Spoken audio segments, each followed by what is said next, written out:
오늘은 로마서 7장 말씀입니다.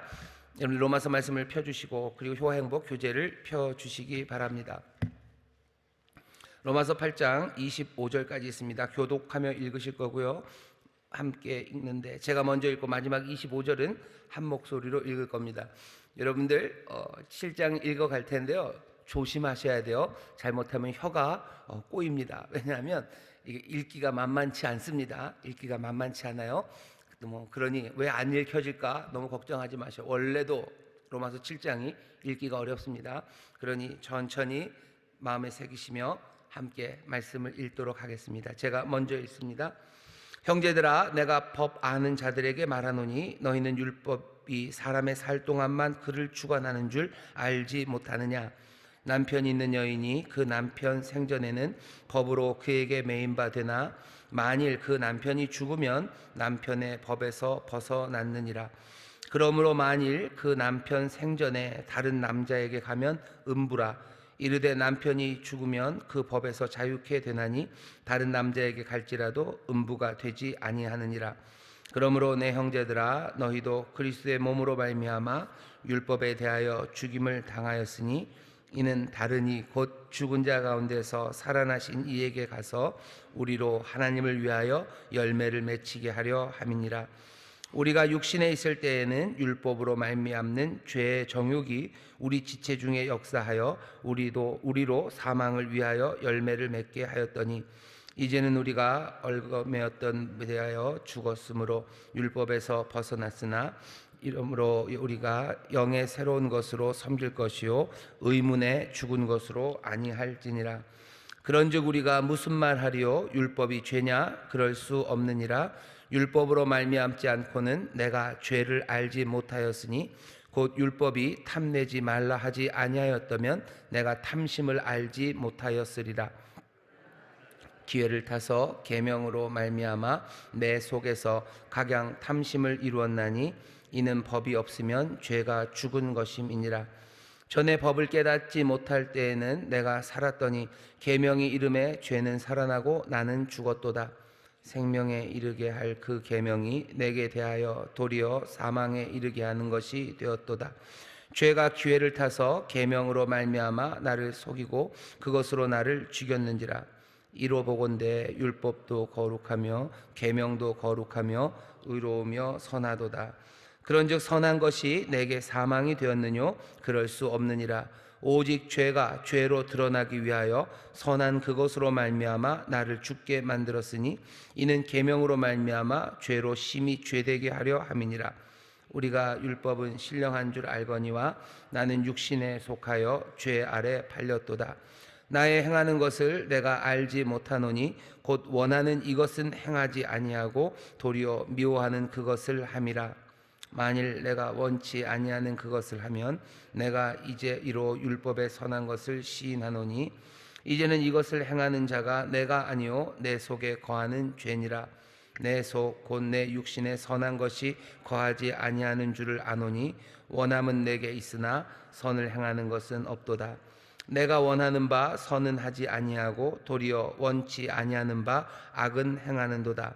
만일 내가 원치 아니하는 그것을 하면 이를 행하는 자가 내가 아니요 내 속에 거하는 죄니라. 그러므로 내가 한 법을 깨달았노니 곧 선을 행하기 원하는 나에게 악이 함께 있는 것이로다. 내 속사람으로는 하나님의 법을 즐거워하되 내 지체 속에서 한 다른 법이 내 마음의 법과 싸워 내 지체 속에 있는 죄의 법 아래로 나를 사로잡아 오는 것을 보는도다. 오라, 나는 곤고한 사람이로다. 이 사망의 몸에서 누가 나를 건져내랴. 함께 읽겠습니다. 우리 주 예수 그리스도로 말미암아 하나님께 감사하리로다.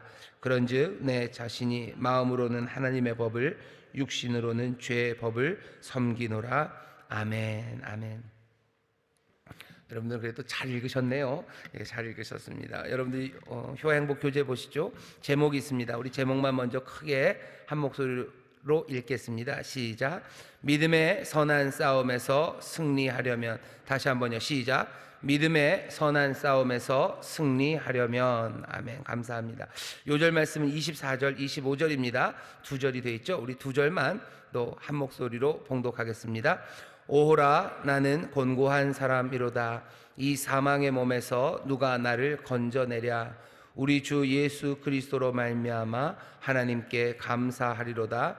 그런즉 내 자신이 마음으로는 하나님의 법을, 육신으로는 죄의 법을 섬기노라. 아멘. 아멘.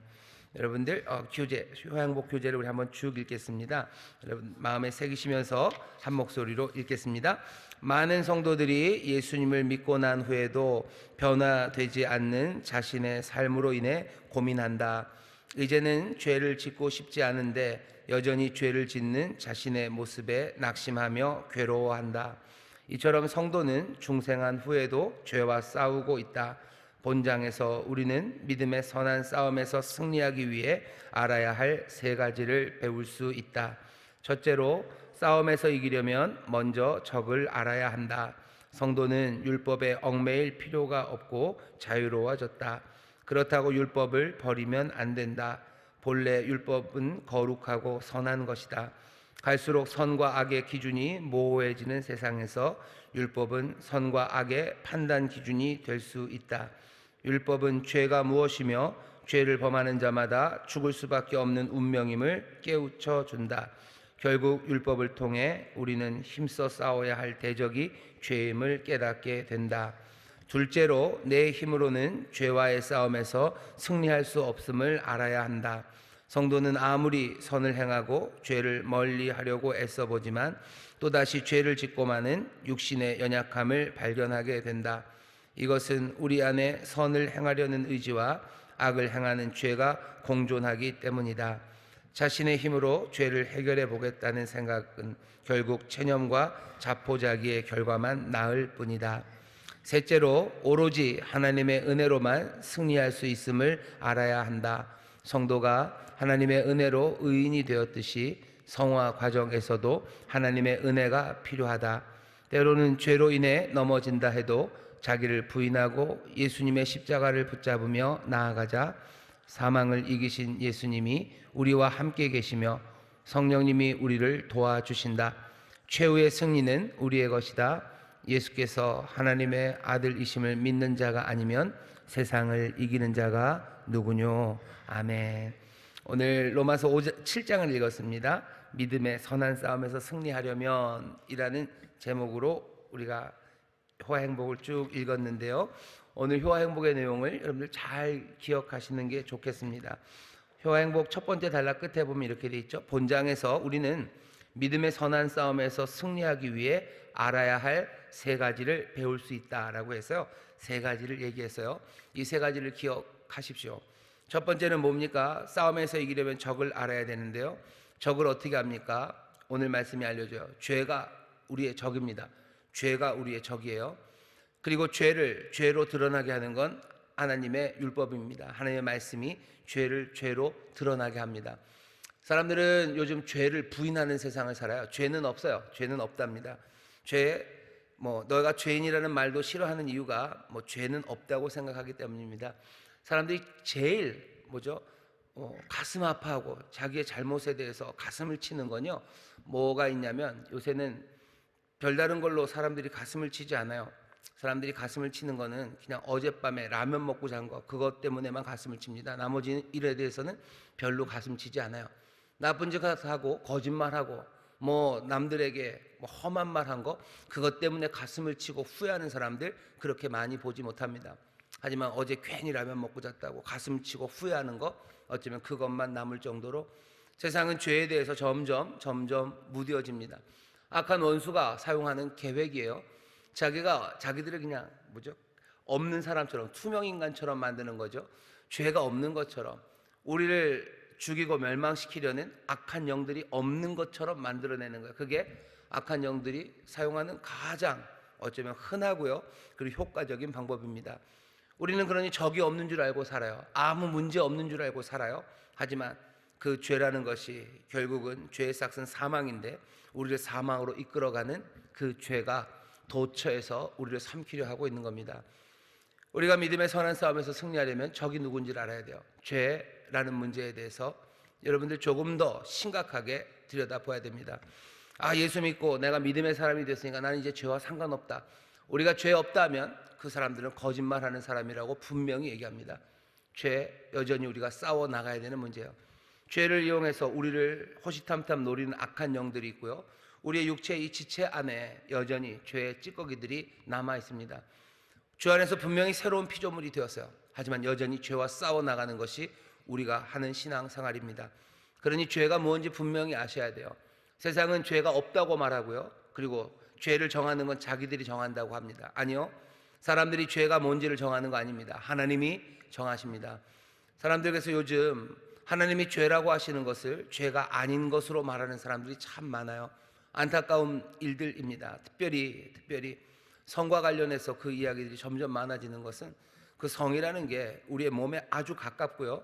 우리가 바로 확인할 수 있는 몇 가지 안 되는 것 중에 하나이기 때문입니다. 그래서 하나님은 분명히 동성애가 죄라고 말씀하시는데 사람들은 그런 거 없다고 말하는 거예요. 심지어 성경을 믿고 또 성경을 연구하시는 분들까지도 성경이 동성애를 죄라고 가르친 적이 없다는 말을 합니다. 아무리 생각해도 그건 거짓말이에요. 그건 뭔가 심각하게 하나님의 말씀을 잘못 이해하고 있다고 생각합니다. 예수 믿지 않는 사람들이 동성애가 뭐가 죄냐라고 말하는 건 뭐 그럴 수도 있어요. 그 사람들의 기준에서는 동성애가 죄가 아닐 수 있죠. 그 사람들 그렇게 얘기하는 겁니다. 남에게 피해 주지 않는 거고 그냥 우리끼리 그러는데 그게 뭐가 남들에게 책임질 만한 죄가 되냐고. 사람들에게 잘못을 안 했다고 해서 사람들에게 피해가 안 간다고 해서 죄가 아니다라는 말이 이상해요. 하지만 그것도 맞는 말은 아닙니다. 동성애가 사람들에게 피해를 줍니다. 뭐 에이즈 얘기하면 뭐가 조금 구차해지나요? 동성애를 통해서 에이즈 많아져요. 에이즈 많아지면 어떻게 되는지 아셔요? 의료에 관한 많은 자원들이 제한적입니다. 근데 에이즈에 들어가는 의료적인 자원들이 얼마나 많은지 몰라요. 의학 연구를 위해서 그러니까 100조가 있다고 치면요, 에이즈 연구에 꽤나 많은 돈이 들어갑니다. 사람들이 그리고 에이즈 연구에 돈을 쓰라고 그래요. 왜냐하면 에이즈 아니면 동성애 이쪽에 있는 사람들이요, 돈이 많은 사람들이 많습니다. 뭐 거기에 대해서 도와주는 것이 고상하고 그렇게 하는 게 멋져 보인다고 생각하는 분위기들 때문에 에이즈를 위해서 사람들이 그 연구하고 그 치료제 만드는데 많은 돈을 써요. 사실은 에이즈 치료제 아니면 그 연구에 들어가는 돈, 그것으로 그냥 말라리아 아니면 장티푸스 그거 백신 만들어주고 그거 사람들에게 맞춰주기 시작하면 정말로 세상에 있는 수억의 사람들이 살아날 수 있는데도 불구하고 한정적인 의료 자원이 그리로 들어갑니다. 동성애가 누구에게 피해를 주냐라고 하는 말은 굉장히 나이브한 말이에요. 어리석은 말이고 사실은 어느 것 하나 행동 하나가 우리 다른 이들에게 결과를 미치지 않는 그런 일들은 없습니다. 그래도 그렇다 쳐도 세상에서 예수 안 믿는 사람이 그렇게 말하는 건 오케이, 그렇다고 받아줄 수 있어요. 하지만 예수 믿는 사람들, 게다가 성경을 잘 안다고 하는 사람들, 게다가 신앙이 좋다고 하는 사람들이, 스스로 신앙이 좋다고 하는 사람들이 동성애에 대해서 하나님이 죄가 아니다라고 가르치는 거, 그건 말이 아니에요. 하나님은 분명 죄라고 말씀하셔요. 그 다음에 문제가 생기는 거죠. 죄의 문제를 해결하기 위해서 하나님의 도우심을 우리가 구하고 죄 지은 자를 우리가 서로 용납하고 용서하는 것처럼 동성애, 어쩌면 그 잘못을 그냥 범하고 있는 사람들, 우리가 죄 지은 사람들을 어떻게 대합니까? 우리 성도 중에 잘못한 사람들이 있어요. 그럼 그 사람들 밀어내고 꼴도 보기 싫다고 고개를 돌립니까? 아니죠. 용서하고 그 죄에서 벗어나서 다시 한번 자유함을 얻기 위해서 우리가 기도하고 돕는 것처럼 동성애자들 사랑하는 게 맞아요. 그 사람들 밀어내야 될 일 아니에요. 그만하자고, 그렇게 하는 거 아니라고 권면하고 사랑으로 품고 용서하고 그리고 더 건강하게 주님 따를 수 있도록 그렇게 인도해 가야 합니다. 싸움에서 적을 알아야 돼요. 죄가 뭔지, 그 심각하게 우리를 무너뜨리는 그 문제가 뭔지 하나님의 말씀을 통해서 확인해야 됩니다. 싸울 적들과 싸워야 돼요. 적이 아닌 것과 싸울 필요도 없어요. 하지만 또 적이 있는데도 그 적이 누군지 모르는 것도 어리석습니다. 다시 한번 하나님의 말씀 가운데서 적을 분명히 발견하십시오. 죄가 무엇인지 말씀을 통해 확인하셔. 두 번째, 내 힘으로는 죄와 싸워 승리할 수 없음을 알아야 됩니다. 내 힘으로 되지 않습니다. 그러니 세 번째, 오로지 하나님의 은혜로만 승리할 수 있습니다. 죄와 싸워 이길 수 있는 사람 없습니다. 하나님의 은혜로만 됩니다. 어제 설교했었는데요. 우리가 변화되려면 마음이 새로워져야 돼요. 우리의 생각이 새로워져야 되는데 생각이 새로워지는 방법은 뭐 우리가 결심한다고 내가 이제 새롭게 결심해서 한다고 되는 게 아닙니다. 세상이 그 마음에 하나님 두기를 미워했던 그 길에서 벗어나 정말로 새로운 생각을 갖기 위해서는 하나님을 내 마음에 두기를 즐거워해야 돼요. 자비하신 하나님이시고 선하신 아버지이시기에 우리는 하나님을 내 마음의 중심에 두는 것, 그것이 즐겁습니다. 즐거움으로 하나님을 내 마음 가운데 두셔요. 하나님의 은혜와 자비를 마음에 품으셔요. 그래서 내 모든 생각이 주 안에서, 그 은혜 안에서, 자비하심 안에서, 그 약속 안에서 내가 생각하기 시작해야 됩니다. 그래야 죄와 싸워 승리할 수 있는 그 길들이 조금씩 열리기 시작합니다. 사랑하는 인천수목교회 성도 여러분들, 죄와의 싸움에서 내가 이길 수 있다고 너무 자신하지 마시고 할 수 있는 방법을 우리에게 알려주시니 늘 주님 안에서 생각하시고 하나님의 은혜 안에서 생각하시고 하나님의 능력과 소망 안에서 여러분들 생각하기 시작하실 때 내가 걸어가는 길이 죄와 싸워 이기는 의로운 길로 걸어갈 수 있는 줄 믿습니다. 이 말씀 마음에 잘 새기셔요. 그리고 하나만 더 말씀드리겠습니다. 로마서 7장 말씀 읽었죠? 로마서 7장은 진짜 어렵습니다. 오늘 이거 말씀 읽으시고서 이게 뭔 말인지 모르겠다 생각하시는 분들 많으시죠? 저도 그렇습니다. 이거 너무 제가 솔직한가요? 저는 다 압니다. 진짜 어렵습니다. 진짜 어렵습니다. 정말 이해하기도 어렵습니다. 그리고 많은 사람들을 이 말씀 때문에 고민하게 만들었던 말씀이 로마서 7장 말씀이에요. 그러니 내가 이거 읽으면서도 뭔 말인지 모르겠어, 난 바본가 봐, 그렇게 생각하지 마셔. 가장 똑똑하다는 신학자들도요, 로마서 7장 말씀은 정말 어려워하는 말씀입니다. 어떻게 그러면 이 어려운 말씀을 어떻게 받아들입니까? 그냥 제 생각에 이렇게 받아들이면 제일 좋겠어요. 우리 사람의 문제가, 우리 죄의 문제가 얼마나 깊은지 보여줘요. 얼마나 이거 알아먹기도 힘들 만큼 죄의 문제는 깊고요, 또 그 깊은 죄의 문제를 해결하시는 하나님의 해결책이 얼마나 놀라운지를 그냥 여기 로마서 7장이 웅변처럼 보여준다 생각하시면 조금 위로가 되실 거예요. 이해할 수 없을 만큼 깊은 죄의 문제예요. 하지만 또 이해할 수 없을 만큼 놀랍게 하나님이 그 문제를 해결하십니다. 그리고 나서 내일 여러분 8장을 읽으실 거죠? 여러분 8장을 기대하셔요. 어제 성경에 있는 모든 본문 중에서 내일 읽은 로마서 8장이 가장 위대한 본문 중에 하나입니다. 가장 위대한 본문 중에 하나예요. 기대하셔요. 오늘 먼저 읽어보셔도 좋아요. 많은 목사님들이 로마서 8장 설교했을 거예요. 우리가 얼마나 로마서 8장을 많이 들었는지 모릅니다. 오늘 7장 혼란하고 어려운 말씀이지만 죄가 이렇게 복잡하고 어렵구나. 하지만 이 어려운 문제를 하나님이 또한 놀랍게 해결하시는구나. 여러분들 그렇게 7장을 읽으시고 또 내일 8장을 읽으시면서 하나님의 위대하신 역사, 하나님께서 도대체 얼마나 아름답고 위대하고 그리고 우리에게 복된 일을 하셨는지 여러분들 기쁨으로 8장을 읽으시면 참 좋겠습니다. 주께서 우리를 도우셔서 죄와 싸워 이기는데 우리의 힘이 되어주시고 율법은 할 수 없었던 그 일을 하나님께서 하셔서 우리에게 참 생명, 정말 우리에게 놀라운 은혜를 가져다 주시는 줄 믿습니다. 기도하겠습니다. 하나님 감사합니다. 우리 사랑하는 인천수목교회 성도들, 아버지 하나님, 우리에게 주신 새로운 생명을 받아 하나님의 자녀답게 살아가기를 원합니다. 죄와 싸워 승리하며 하나님의 의를 이루며 살아가기를 원합니다. 우리가 다 이해할 수 없을지라도 주께서 우리에게 함께 하시며 은혜로 채우시니 날마다 주님 의지하며 성령님 의지하며 죄와 싸워 승리하는 우리 모든 성도들 되게 하여 주시옵소서. 죄와 싸워 승리하는 그곳, 그러니 사망 사라지고 주의 생명만 가득하게 될 줄 믿습니다. 하늘의 생명으로 채우시고 하늘의 기쁨과 하늘의 소망으로 채우실 줄 믿사오니 날마다 승리하며 이 복을 누리는 우리 귀한 성도들 되게 하여 주옵소서. 감사드리며 예수님 이름으로 축복하며 기도하옵나이다. 아멘.